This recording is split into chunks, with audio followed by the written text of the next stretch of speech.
Is there a handheld that we'll use? Hey, Brandon, is there a handheld that we'll use during the Q&A?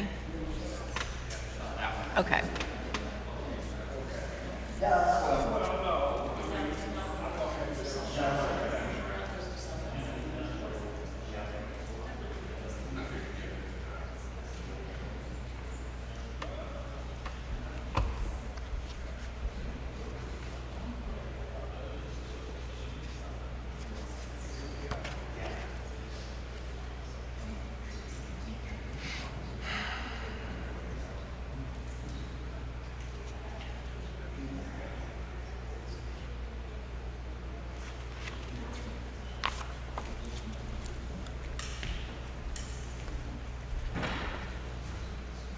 Good evening. Welcome to Central Christian Church. I'm Brandon Gilvin, and I serve here as senior minister. I'm so glad that you all would join us for our very first Writers on Writers event. Just a little background in what we hope becomes an ongoing series. This may be my favorite sanctuary space that I've ever been in, but my second favorite sanctuary space is a place in Washington, D.C. called Sixth and I. It is a pan-Jewish congregation made up of Reform, Conservative, and Reconstructionist congregations. And during the week, it serves as a place for critical conversations. They often host podcast recordings or lectures from thought leaders, political leaders, faith leaders, and a variety of things like that. And coming here to Central 2 years ago, I began to think, well, why can't we do that sort of thing here? This is the sort of place that has, throughout its history, hosted critical conversations and been a place for not only faith, but reason as well. And on top of that, a little bit of creativity. So I am thrilled that we are able to host this conversation between Jeremy Paden and Liz Prather about Jeremy's latest collection of poetry, How to Recognize God's Chosen. So with that, I will turn it over to them. Thank you, Brandon. Thank you all for coming tonight. We are, I guess, tonight going to talk about poetry. We're going to talk about theology, we're going to talk about culture, and we're going to talk about the body and the spirit, a lot of different things. I feel like when Brandon approached me to do this kind of conversation, I was so excited because I have long been a fan of Jeremy's poetry. We actually discovered a few minutes ago that we met at a bar. And about 10 or 15 years ago at Al's Bar at a poetry series called Holler, and some of you may have been there before, and it was a long-running series, no longer. But in the course of our conversation at this bar, we found out that we shared a similar theological background. We were both members of the conservative, non-instrumental Churches of Christ. And if you know anything about the Churches of Christ, you know that brotherhood is very small. And if you have two Churches of Christ people together, it may even get smaller before the night is over because we're going to disagree on something. But tonight, that's not going to happen. I would love to get us started tonight, actually just to jump right in and invite Jeremy to read some of the collection before I ask some questions about the work. I'm going to read from over here. First of all, thank you for coming. You could have been anywhere on this Sunday afternoon, and here you are. I'll say, I guess, two things at the moment about the collection. It is titled, indeed, How to Recognize God's Chosen, and the poems themselves are untitled, and it's structured loosely like a gospel account, following this character not named, but G. So throughout the book, the protagonist, I refer to the protagonist with the non-gendered pronouns of G and here, Z-H-E and H-I-R. That's how I pronounce them. Y'all can pronounce them the way you see fit to pronounce them. And at other times, G will be referred to as the chosen or the beloved. When the book came out in August, and at the release that we had at the Carnegie Center, I didn't say anything about the book. I just got up and I read as many of the poems as I could in the 30 minutes and did not say anything, in part because I wanted it to be an event, an experience. I wanted the poetry to be felt, rather than me coming in and constantly taking off my poet hat and putting on my professor hat and droning on in a very professorial way. So I did not do that, and I appreciate very much that Liz would come and be part of this conversation. For those of you who don't know Liz, she taught for a long time at Lafayette as part of the SCAPA program and was the creative writing teacher there. After, right, she went to UT Austin, is that correct? For her MFA, and is herself a wonderful writer. Very, very well respected in the writing community here in the central bluegrass area. So with that said, I'll start with poem 1. And again, these are not titled. Essentially, the title is the title of the book, How to Recognize God's Chosen. Try pounding, and when pounding fails, cut against the grain. Some will swear the secret is to forget the heart in a bath of vinegar and salt until the hard connective tissues are eaten away. Some will tell you slaughter the young as possible, that heart meat like grass is tender and sweet when just a shoot.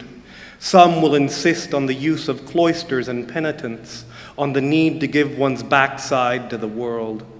But I say we have been too long in a land of traffic, too long in a city of merchants. For too long our hearts have been sold to and bought by the lowest bidder, and our hearts are old and bitter. They are tired and have grown large and tough with age. No, there will be no tenderness until bruised and battered, until the heart, like a cedar shoot, is taken to the mountain high and planted. So climb the steps, take the flint blade in your hand, crack the chest, and pound the heart. Pound and mince and grind it down. I am done, said she, old and spent.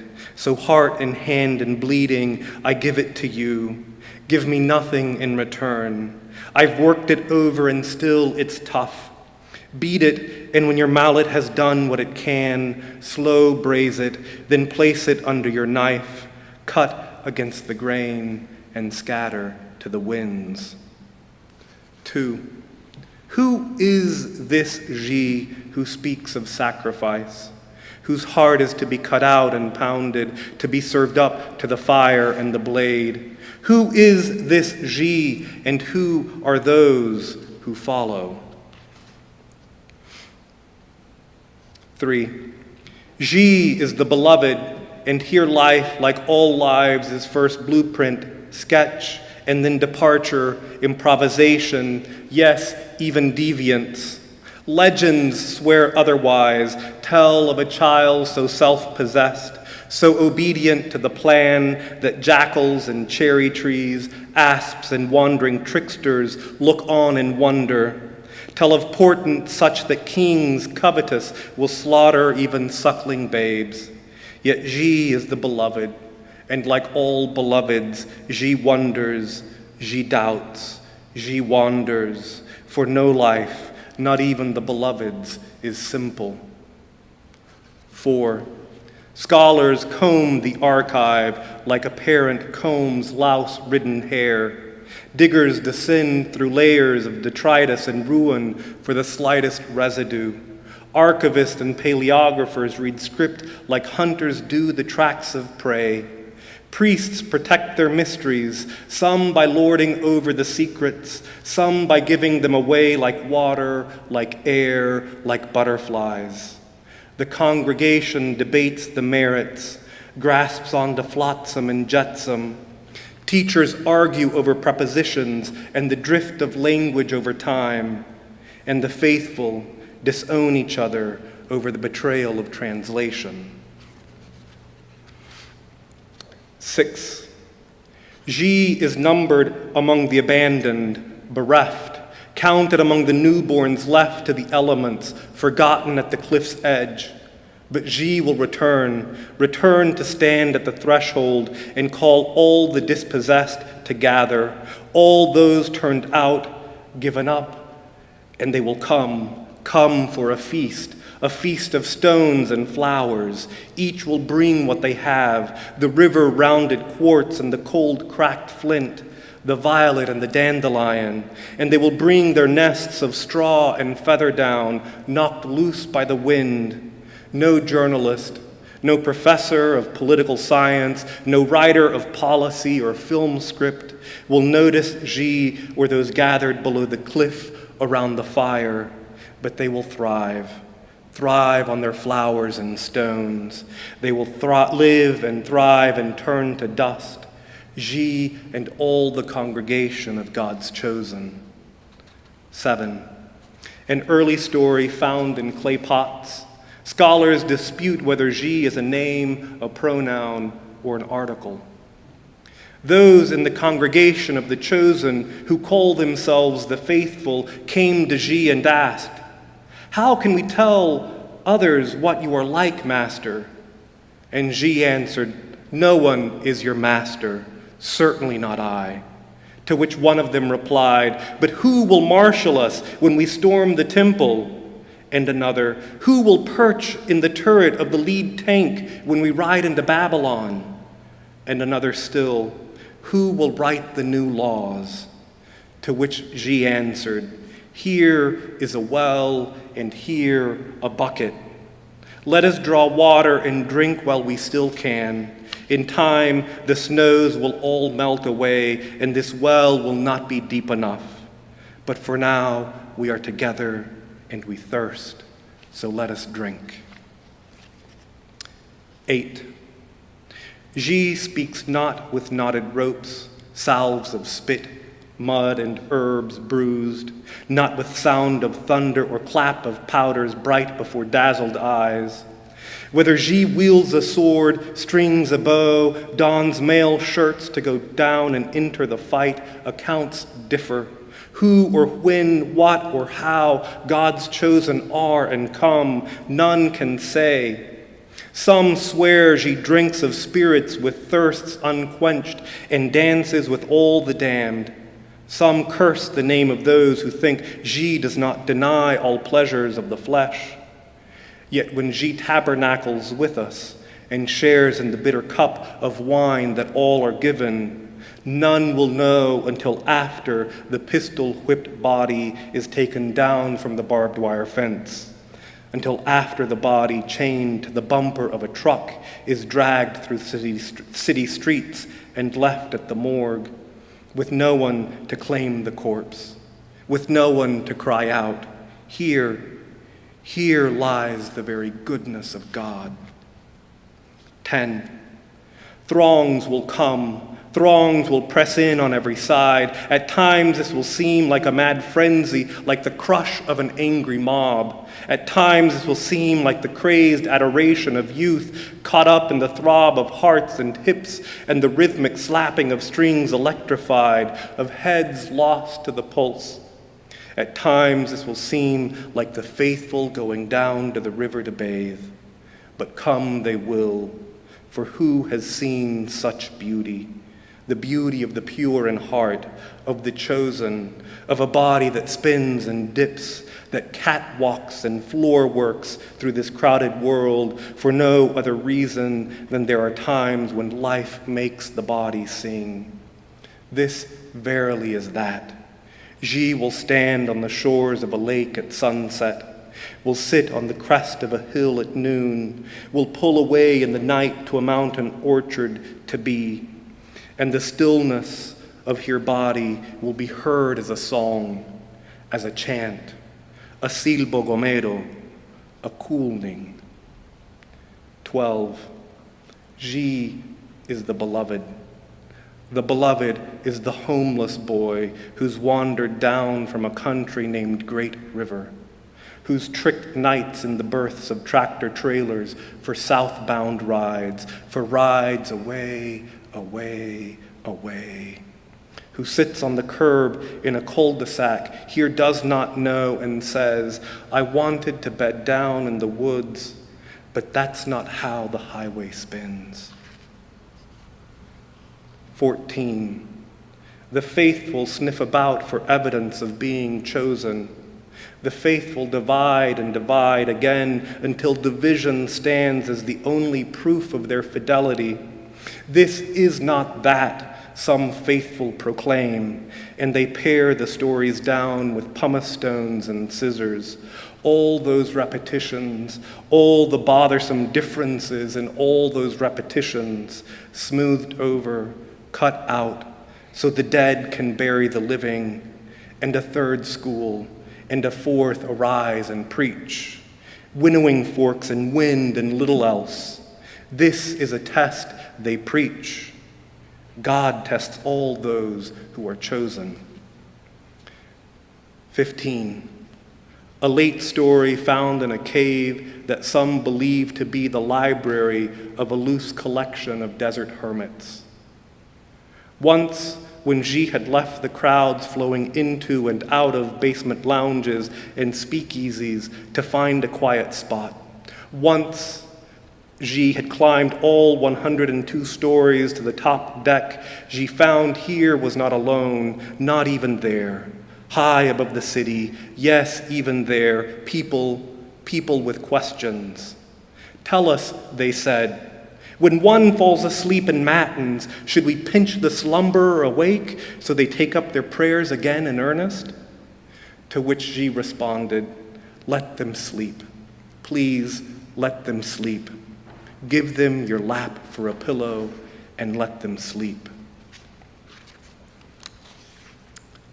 I will read a few more and then move over.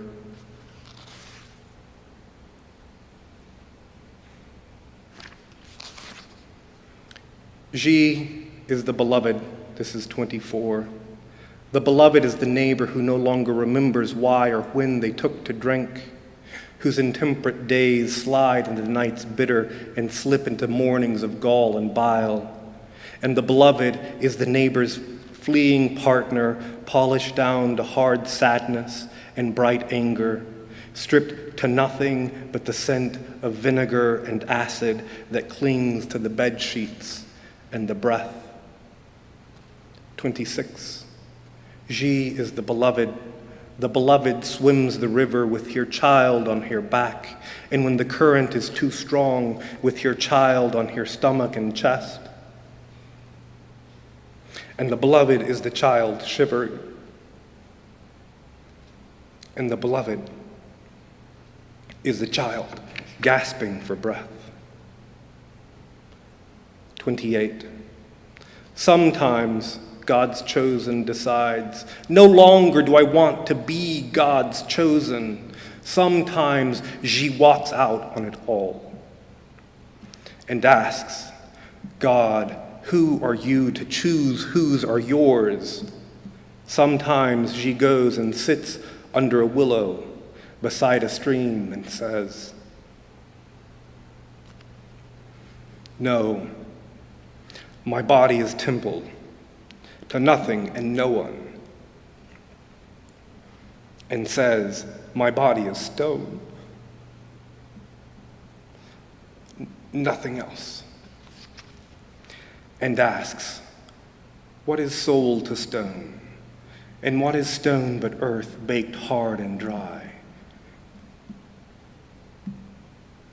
To which God, a hungry axolotl, says, fine, you are soulless stone. And still my chosen gastrolith.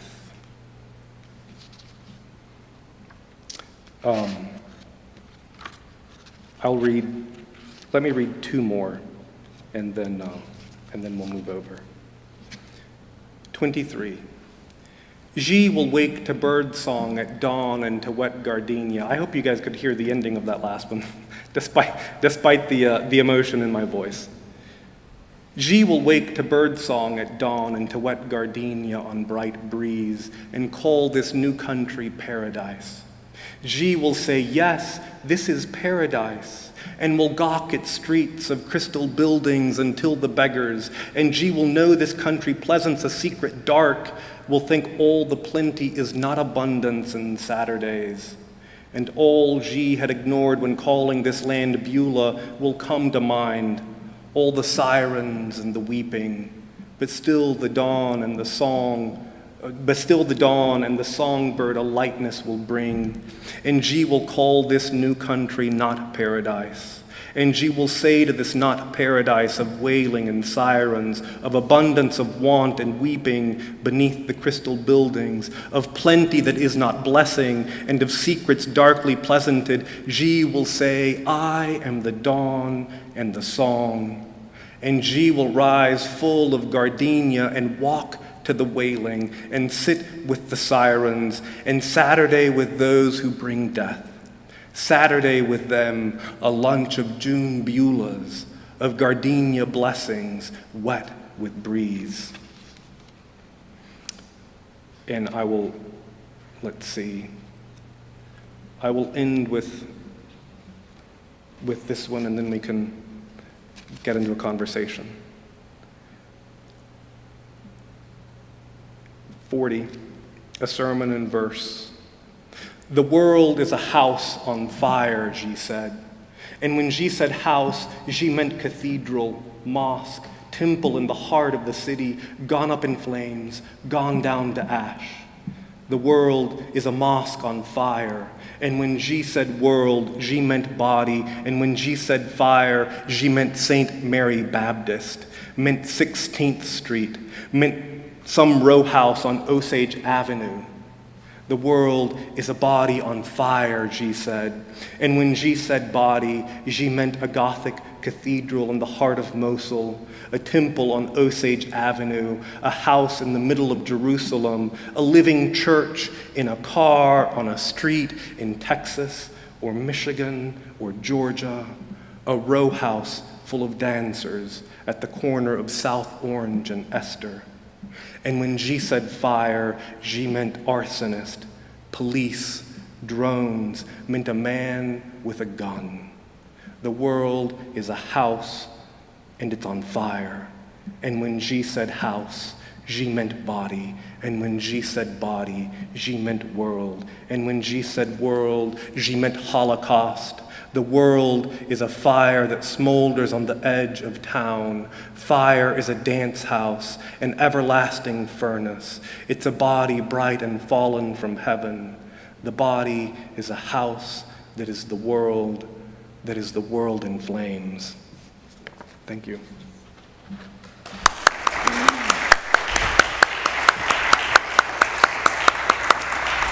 Thank you, Jeremy. I'm so glad that everyone got to hear the poems, because this took a while to put this collection together. And that's one of the questions I have, is how in the world, I think you started this in 2015, you wrote some during 2016 during Lexington Poetry Month, and then a lot during the pandemic in 2020, and then we have this now in 2025. How did you write a collection that's so thematically and orally cohesive? It feels very connected in a way that something that's written over 10 years.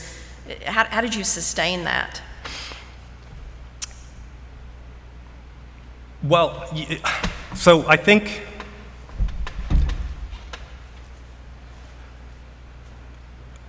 I tend to keep a lot of projects going on at the same time, a lot of different books and pieces, partly because I don't want to force the poems, at least in the coming. There's then going to be a whole process of rewriting and editing the poem. But so one, I think the first thing is just a practice of patience. I've found when writing longer collections that if I tell myself early on especially, oh, I'm writing a book. Yeah. And it's gonna have a theme, that I'll get 3-5 5 poems in, Right. and it peters out and it goes nowhere. And so early on, I have to trick myself into thinking, don't think about what you're doing, don't think about what you're doing, just let the poems come. Yeah. And so over what to do over a long period of time, some of that also has to do with reading, right? I mean, so central to this collection is the rhythms of the prophets, especially. Yeah. And so one of the things that I did while writing all of this was return consistently to Ezekiel, return consistently to Isaiah, right? The first poem that I read has a reference to Ezekiel chapter 17. Return to those passages that I've also read all of my life. And at the same time, pick a handful of contemporary poets that I was, reading, or not just contemporary poets. I mean, like one of the poets that I read quite a bit during this time was Halal al-Mansur, a Persian Sufi poet. He was one who I was reading. Gregory Orr, the poet from Virginia, who has a whole collection that is based on the Osiris myth, but is him working through his grieving of his brother's death when he was really young. Wow. So it's having a certain set of readings that I return to, one, to get me out of my own typical rhythms, because I find that you have to try to interrupt yourself also. Right. But those are sort of the two things. One, learning to be patient and not force it. Two, making sure that as I'm reading or as I'm writing, I'm sort of coming back to certain texts that are helping me find certain sounds. I found that, yeah. So the title, How to Recognize God's Chosen, suggests an intentional paradox, and it's around the mystery of who is saved and who is not. Throughout the collection, the speaker kind of critiques that rigid either-or thinking that divides people into like who's in and who's out, who's saved and who's not. How does this dualistic mindset limit a deeper understanding of the mystery of God? And I guess secondly, in what ways or way does this collection actually invite the reader to kind of reject that and embrace a more non-dualistic both and way of seeing? I don't know. Good answer. I think, right, there are within the history of Christianity a whole set of debates that happen, especially in early Christianity, as people are trying to understand what does it mean for the incarnation to have happened. Yeah.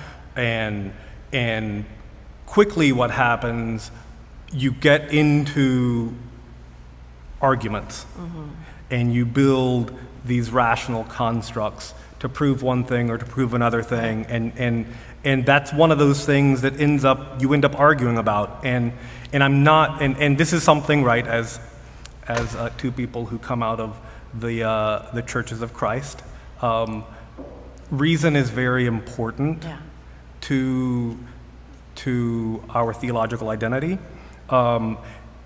as is debating.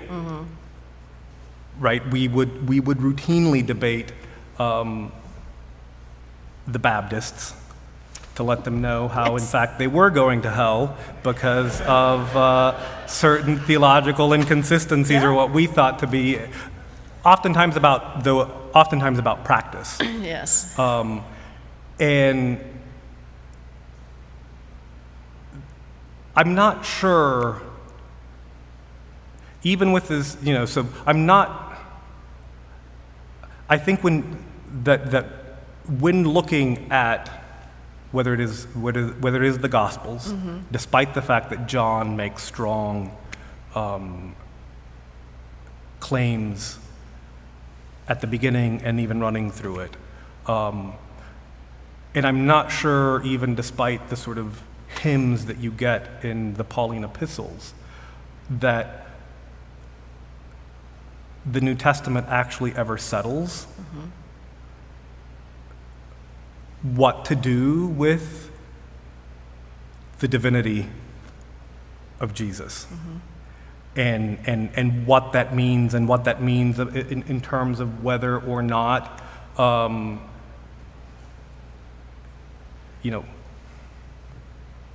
lot of things about the way that Jesus would have lived. I mean, it sits in that uncomfortable space, Right. and it is the later church that ends up building much of the structure that we as 21st century Christians take as gospel truth. Yeah, right. When that, I don't think, is really there. Right. And I think part of it has to do because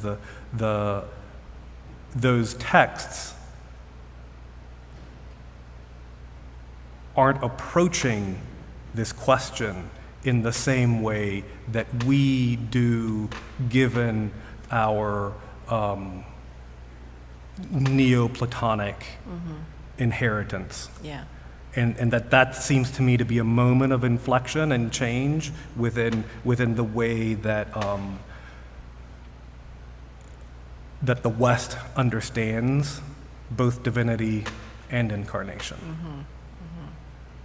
Yeah, and this collection does push into that, does lean into that. And I think you also, not just the Gospels and the New Testament, but you actually draw on the Song of Songs, and also Walt Whitman's Song of Myself. You have this kind of evolving images that repeat and mirror and then come back around in a very kind of circular, cyclical way. And I guess as a poet, from a poet standpoint, how did those two, were they part of your reading during that 10 years you were producing this collection? And what is it about those two works that kind of appealed to you as to become kind of a pattern for this work? Well, I mean, I think, to talk about Walt Whitman, and then I'll read a poem that takes some lines from Walt Whitman, but to talk about Walt Whitman, when I was in college, the first poet that I really fell in love with and read was Walt Whitman. And I think that there were a couple of reasons for that.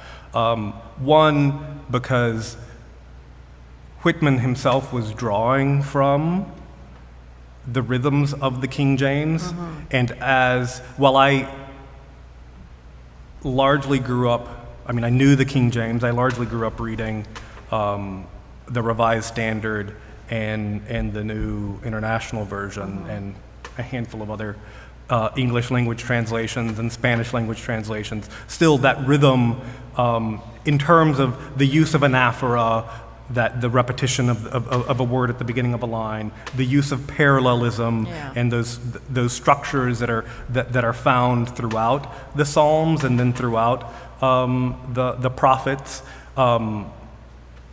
Whitman was calling on those in his own writing, and so there was something in the language that Whitman was using and the patterns of the syntax that Whitman was using that I understood. Yeah.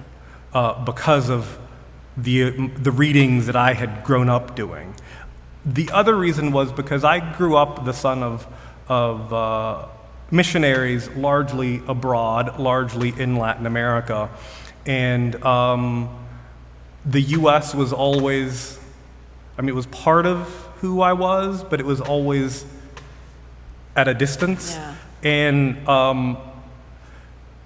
right, Leaves of Grass is the great song of democracy and the great song of the American experiment as understood by Whitman in the 19th century.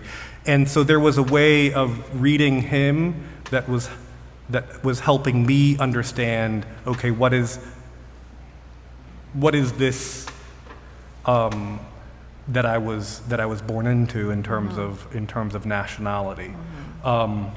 So, and then I'll answer that second part. But so this is poem 34, and it's got a fancy word at the beginning, a pericope in verse. And a pericope, right, is a coherent unit. It's a coherent narrative unit that is read. Oftentimes, those sections that are read within church liturgy are pericopes, this sort of little coherent narrative unit.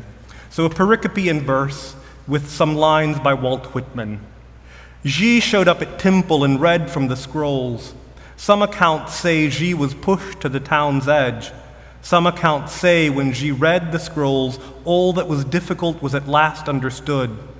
Some accounts say no one noticed, because who does more than gasp when Gomer walks in and ascends the dais? Who does more than laugh when the prodigal, still dressed in rags and stench, believes God to have spoken more than words of condemnation? But Xi walked in, head high and mouth full of song of self and celebration, of you and of love electric, of me and of sunshine and motion of waves. Oh, such songs, oh, such gleesome songs. So the second part of the question was with Song of Songs, and what is it there that drew me? And I think, right, the Bible is a collection of different genres and different sets of texts, and the Song of Songs is not just lyric poetry, but it is erotic poetry within this corpus, and lyric poetry does something different than narrative, and does something different than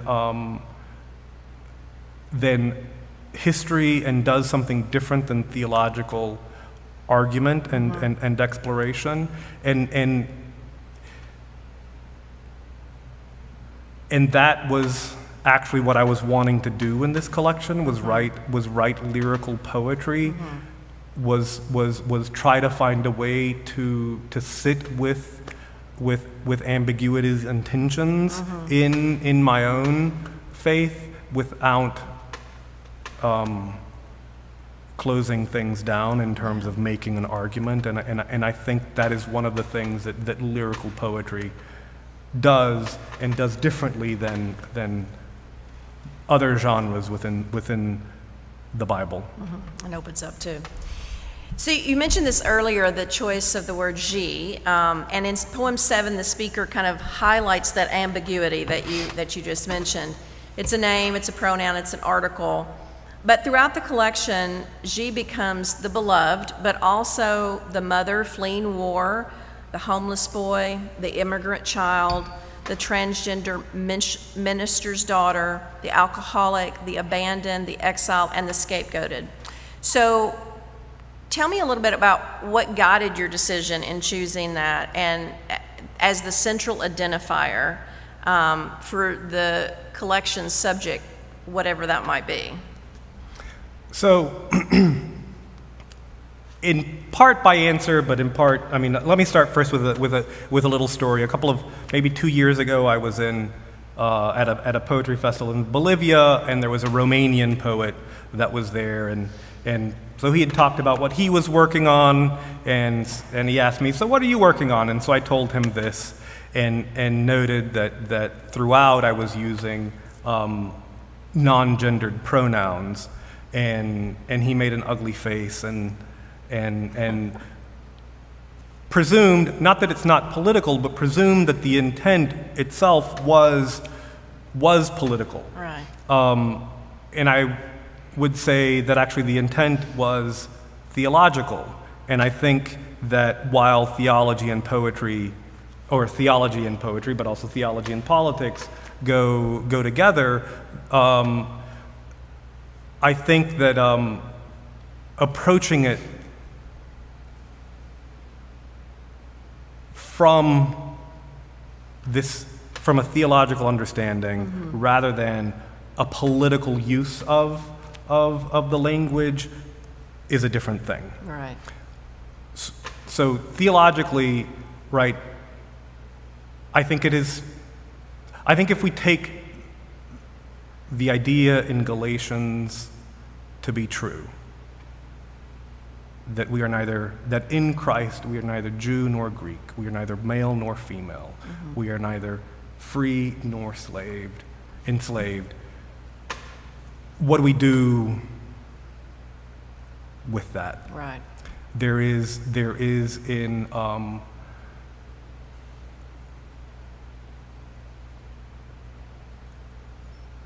Galatians, Philippians, Colossians, this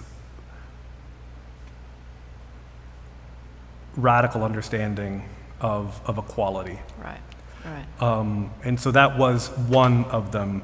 Another one is, right, if we take the idea in Philippians 2 of the incarnation, of the divesting, right, what has Christ done? Christ has divested themselves of that, of their power and of that connection to become fully human. And the reality of being human is that we have bodies, and the reality of having bodies is that bodies operate differently. And then also the reality of having bodies and being in society is that we will attach, or we have, right, we will attach certain roles, we will attach certain political understandings to different bodies, and this can sort of, at times, I mean, it can complicate things, and it can push people out. And what I was wanting to do was pull people in, and in that, so when I had the first handful in 2016, where I was using non-gendered language, the first one or two was they, and that just became really difficult. Right. It became especially difficult when it became clear to me that I was going to be working with this group who called themselves the faithful, and then faithful separating, and if the pronoun was they. And so I did a little study on non-gendered pronouns, and in English at least, there have been experiments with non-gendered pronouns that go all the way back to the mid-19th century. And in the late 80s, there were a couple, G being one of them, that had begun to be used by some. And it seemed that, at least for this project, that settling on that was more beneficial. Yeah. At least, and you didn't enter into the kinds of confusions that you could using they. Right. But that impulse was really to say, this isn't every person. Right. This is not one individual, but this is an every person. Right. So let's talk about the they for a minute. Your poems portray the faithful as fragmented and militaristic. They want a leader, you say, that's going to lead tank when we march into Babylon. And clearly this is far from the Christian values, the core Christian values that we think of, faith, hope, and love. So what do you hope that readers, and specifically faith communities, might reconsider about the relationship between Christian identity and power when they encounter these poems? So with that, I'll read another poem Please, that sort of goes yeah. there. And this is poem 43. At the height of fig season and pleased with themselves, the faithful came and said, "Our orchard is your orchard."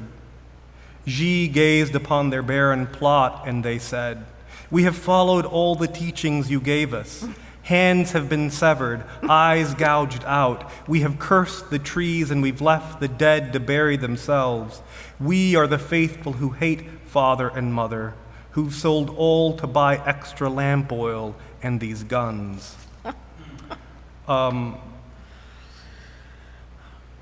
So I do think,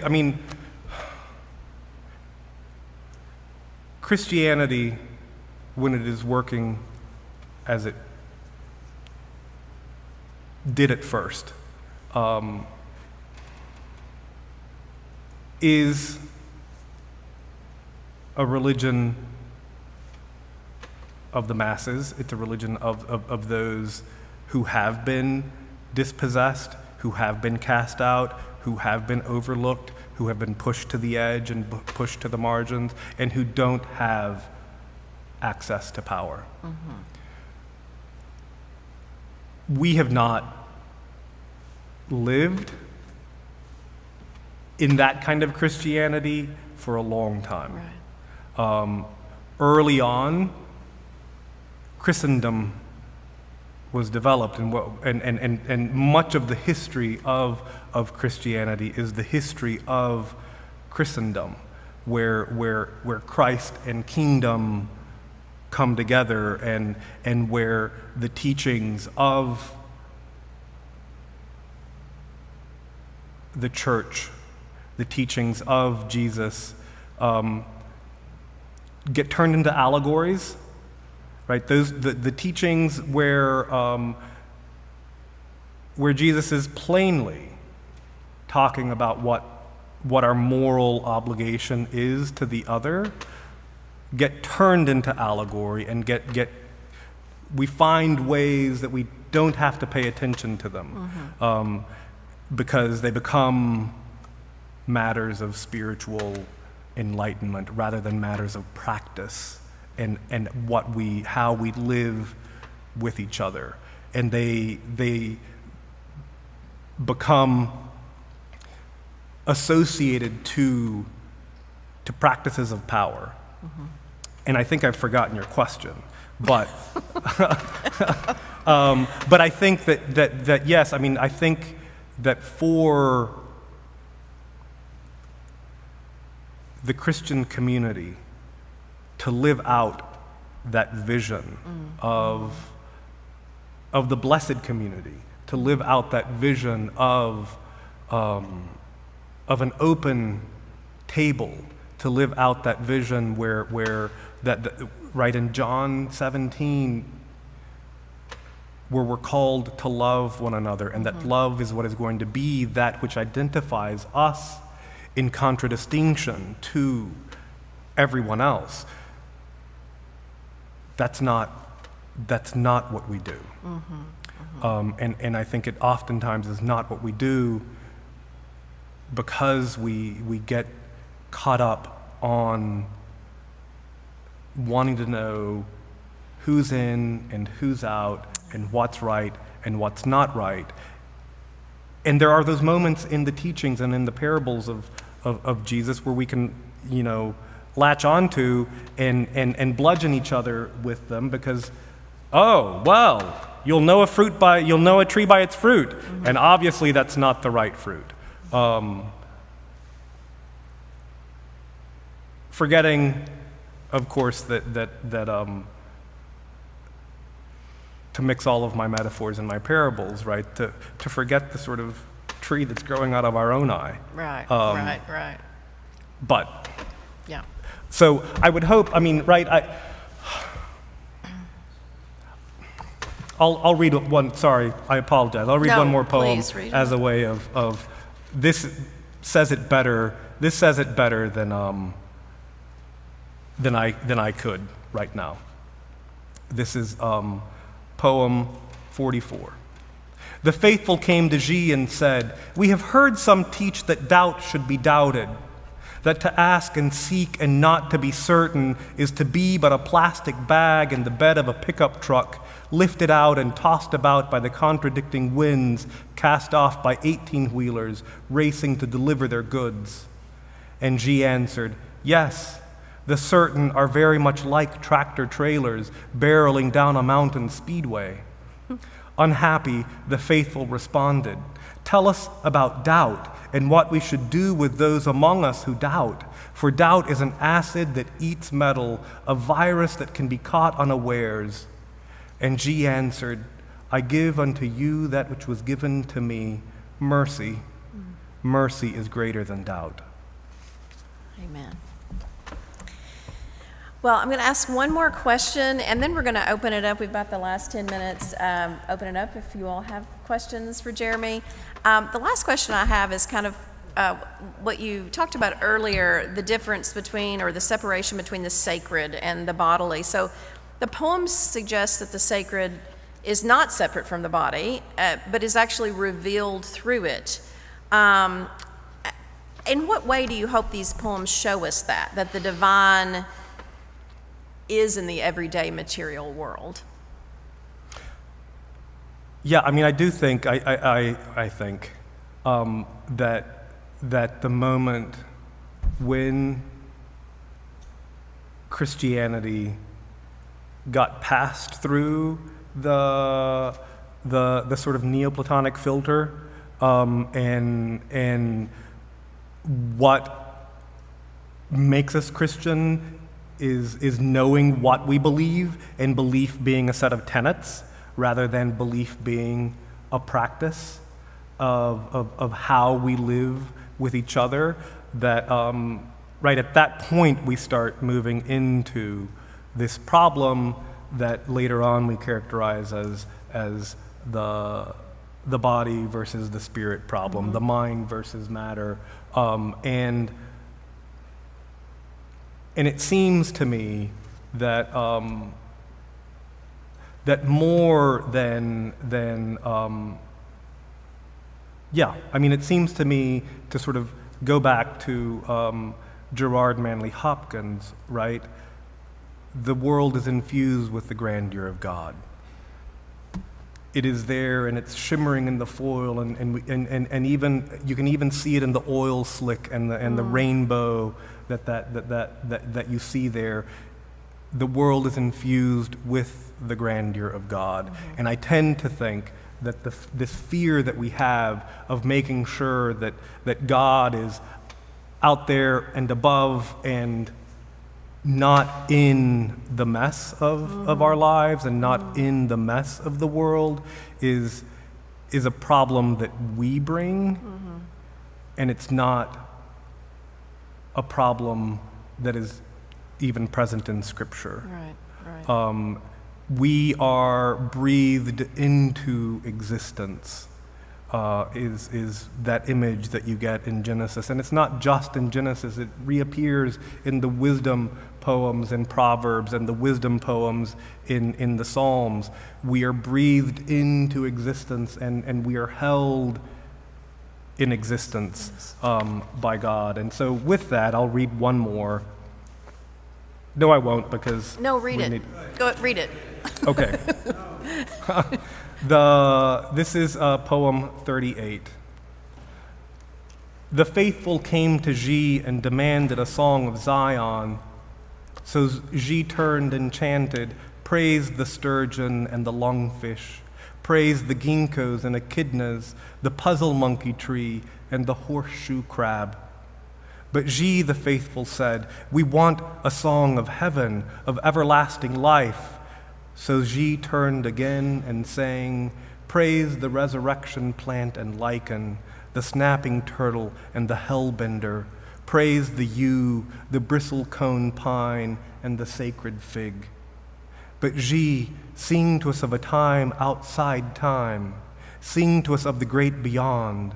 So G turned and lifted her voice, praise the work of roots, of rhizomes and mycelium, praise the eastern juniper and the shaggy-maned moss, the ant, praise the ant and bloodroot, trout lilies and wild ginger, praise. And those series of praises go back to the natural world, and they go to the sturgeon and the lungfish and to ginkgos, and these are known as fossil species, right? So these are species that have been around and are part of another era, and are orphaned, right? So the habitat in which they came about is no longer the habitat that exists now. The puzzle monkey tree or the araucaria, these are large conifers that the dinosaurs would have eaten from, and they were central in the dispersal of those trees throughout the southern hemisphere, and they are surviving. And the last one then looks at the way that the plant symbiosis and in the plant and animal world, the way that interspecies cooperation happens, the fact that trees, using their roots and using the connection between the various sort of fungal networks below the surface, can know when another tree is distressed and will send oxygen to it and will send nutrients to it, and are not there competing in the way that we have tended to think about competition, but are giving one to the other in a generous way to support life. And with that I'll end. All right, thank you. Does anyone have a question for Jeremy?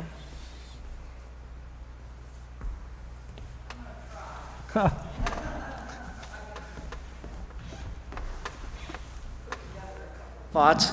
Is it not possible that the beloved, that you're inviting us to see the beloved as also within us, that we are G? Yes, we are. We are G, and that's that whole series where G is the immigrant father who is swimming Right. the Rio Or James Grande, Byrd, or James- Matthew Shepard, or Correct. all of those. Okay. Yes. And so in some sense, it's not really a paradox about the incarnation. It is saying incarnation is endemic to being human. Yes. Right? We are all children of God. We all have the divine spark within us, and the call is for us to recognize the beloved in each other. And if we were able to to do that, if we realized that we are all chosen, that would change how we relate to each other. And I think it would also change the way that we understand piety, where piety becomes this list of rules that we're supposed to follow and these laws that we have been given and we think, right, that knowing the laws are going to make us not commit the impious act, but it's not that. Right. It's understanding what it is that we owe the people in our lives with whom we are in community. And if we understand that we are in community with one another, then I hope we would live with each other as Christ to one another. Anyone else?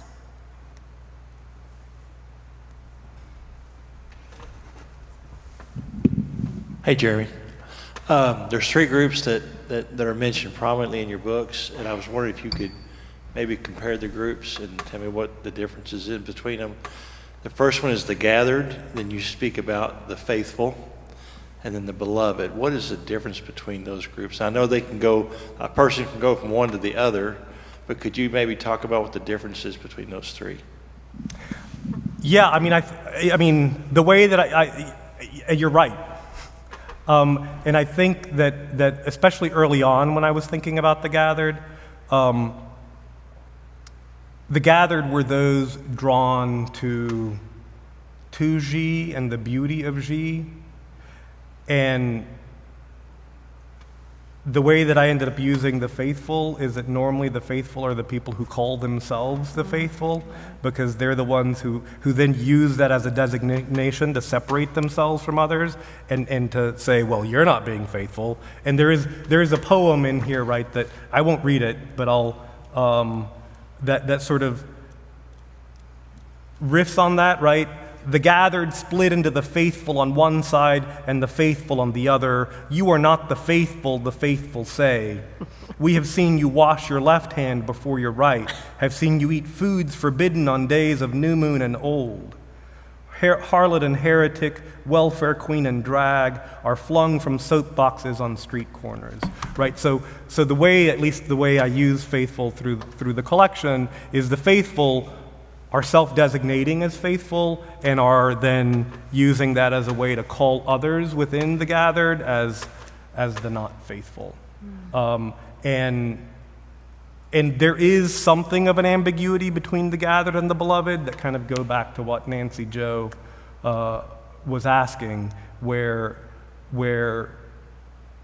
well, yes, Xi is the beloved, but we are all called to be the beloved. We'll take one more. This is my father, by the way. No, Mr. Paden, don't say things like that. So, well, you gave it all away. Going back to it's a 3-comment question. But I will read no poetry, although I'm tempted to. It was your first question about how you were inspired to do this over 10 years, or how you went about it. So I'm going to say, you would say about your muse, she doesn't grab hold of you and take you up and put you down, and you got it all done and said. That's the impression I got. Did I make sense? Well, so I think your question goes towards inspiration and how that works. Yeah. Are you inspired? Yes. Okay. So, next point, comment. A lot of what you said, or what those lines, reminded me of a song, a hymn. It's called "Where Cross the Crowded Ways of Life." I don't know if it's sung much, but it's in this hymnal at 665. And it's, I mean, I know it before. Your grandfather said it answered a question. You know, people ask, where was God when Jesus was on the cross? And he said he was right there, because God has always been where the suffering and the worst things happen, and that where cross the crowded ways of life is talking about that.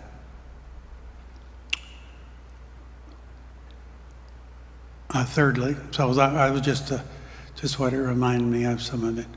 Thirdly, He's a medical doctor, but that second question was a classic academic question that wasn't a question, but was a comment. So it was thank a you. comment. That's right. That's what I was saying. I was saying that's what it reminded me of. You said that to get me off. Okay.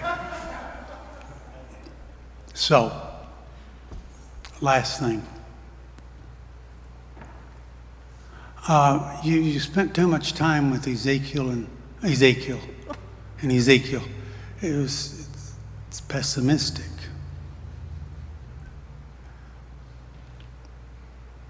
Except, like chapter Oh, somewhere. I don't, well, Did you read about the Valley of the Bones? the Valley of the Dry Bones is not. Chapter 17 is not either. No, it's 37.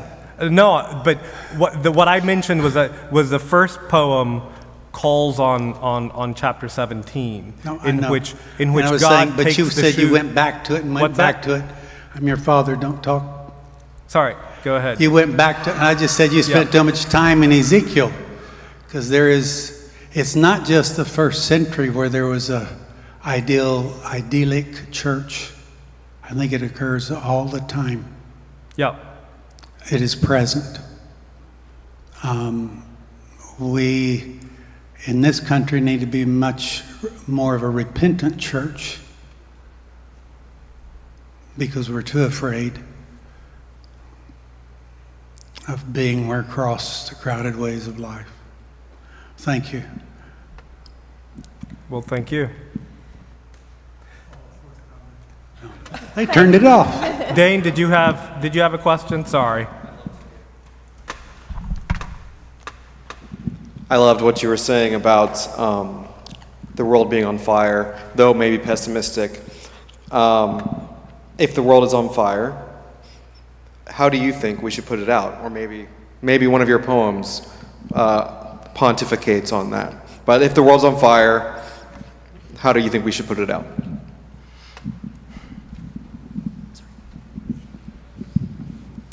So,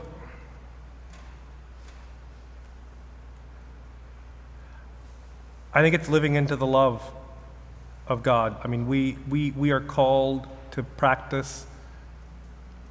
We are called to build the world with God. I mean, that's from the beginning. In the garden story, and then throughout, we are called to be co-laborers with Christ. Is what Paul, the language of Paul. But in the story of the garden, it is to tend the garden. In the stories throughout Genesis, it is to walk alongside God. In Isaiah, right, it is calling us into the new garden, the garden prepared by God, tilled and remade, and we are called then to work beside him. Shalom does not happen because some outside force settles everything. Shalom happens because we lay ourselves down on the altar and we learn how to serve one another and to put our ego aside. And the difficulty, and you know, to go back to the comment that Dr. Paden made earlier, that I think where the church is now,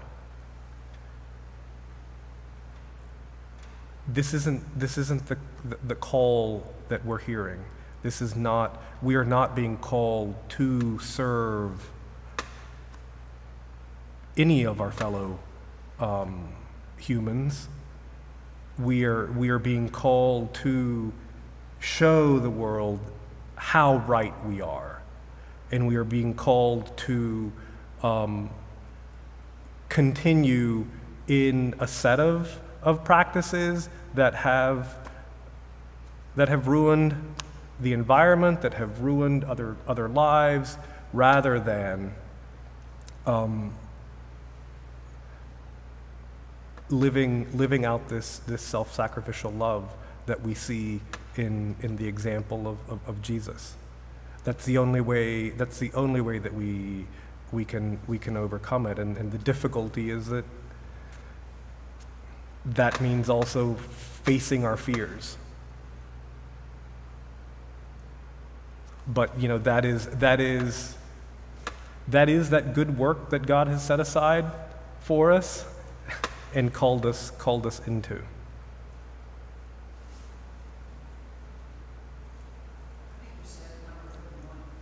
$31. And with this, then I'll read that. Thank you, Nancy Jo. And we'll read this and end with this, shall we? Sure, sounds great. Is that okay with you? Okay. A pericope found on parchment stitched to the back pages of the earliest incunabula, after Julian of Norwich's Revelations of Divine Love. Give us a teaching on love, the gathered once asked. Is it true that lovers will never fall or falter, that the beloved will always keep them bound and protected, that they will always know they are loved and never wander? And she responded, this was never shown me. Instead, it was shown that love will hold them as they leave and they return, as they fall and get up, even as they fall and keep falling, even as they believe they are not loved. Thank you. Thank you.